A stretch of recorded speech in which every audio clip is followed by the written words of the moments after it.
The Friday edition is here with all of your news items. Artstyle's team got a sponsor, not a boy band. Bambo can't bring sexy back. Leagues are wrapping up and trees are no longer safe. Your first pick for Dota 2 news, I'm WhatIsHip. It's December 14th and this is Around the Fountain.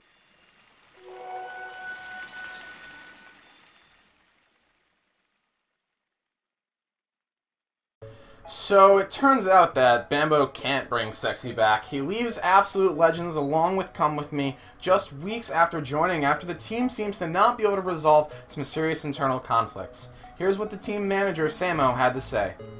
It's no secret that our team has been underperforming recently. Much of that can be attributed to the issues with role switching that we've had starting from the DreamHack Bootcamp until now.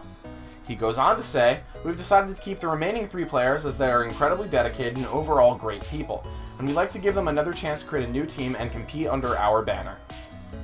It seems more specifically that the issue was the 5 role. Both Come With Me and Bambo leave on good terms.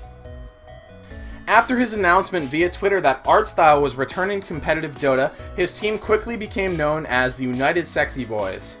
You can go check that out if you don't believe me.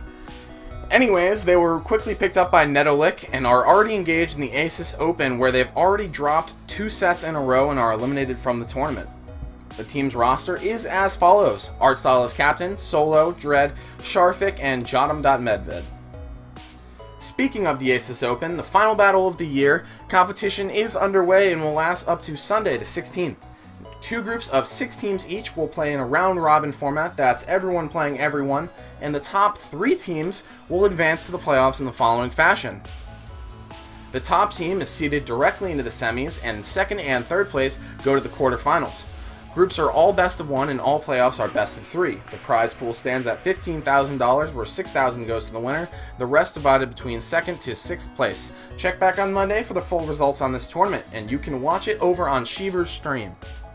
Just weeks ago, it was announced that Dota 2 would be distributed by Perfect World for the Chinese network. Now, S-Gamer is reporting that Dota 2 will get a full Chinese voice set. Here's a translation of the tweets made by Dotaland.net. To be able to do the voice for Dota 2's Kunkka is an incomparable delight. He is my favorite character in Dota. He's fierce, arrogant. Now his voice work is done by me. Of course it should be.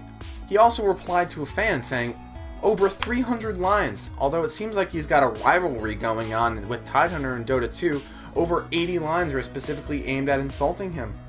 Now this is good news. It means that Dota 2 is going to be more integrated in the Chinese scene, boosting both the tournament scene and the consumer player base. Team Dignitas are victorious in the Alienware Arena Season Number 1, the fall season. They win in the finals over Fnatic NA for $1,000 by a score of 2-0. It was a huge open tournament where the top 32 teams were seeded into an additional tournament with a $1,750 prize pool. Alienware also announced that this will be in Europe next season. This tournament was only for North America. The league itself will start January 9th and will last until March 3rd. The Polycount contest is finally over and we have a winner. It's still unknown at the time of taping, but there are 10 runner-ups that are going to be included in the game, and unfortunately my wallet has never been emptier. The second installment of the Sukup Americas is this weekend. Last time around, Fnatic NA were the victors in a finals over Root Gaming. It'll be for $1,000 again this time around. Here's a statement from the operations leader of GoSir Gamers, Trino Barnett.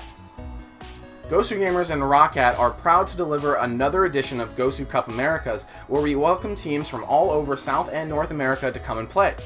It's important to keep the scene growing and to provide a chance for less established teams to, well, establish themselves. We wish good luck to all the teams. If you remember the poll 2 shows ago, you guys decided that Shredder was the least likely hero to be released next. How'd that work out for you? Clearly Valve heard your pleas, and so they released him in the next update. He's now known as Timbersaw. This mana-hungry strength hero has a fetish for destroying trees and a really big saw blade. Joining the Goblin Shredder, that was his name in Dota 1, are just a few fixes. Among them is fixing Shadowblade bonus damage, working with Cleave and Critical Strike. Rest in peace, Shadowblade Bounty Hunter. For this week's League updates, aha! I managed it 2 weeks in a row. In the Star Ladder, the final 4 teams that will attend the LAN final are decided. The attendees for the prestigious LAN tournament will be Na'Vi, Virtus Pro, Empire, and Fnatic EU.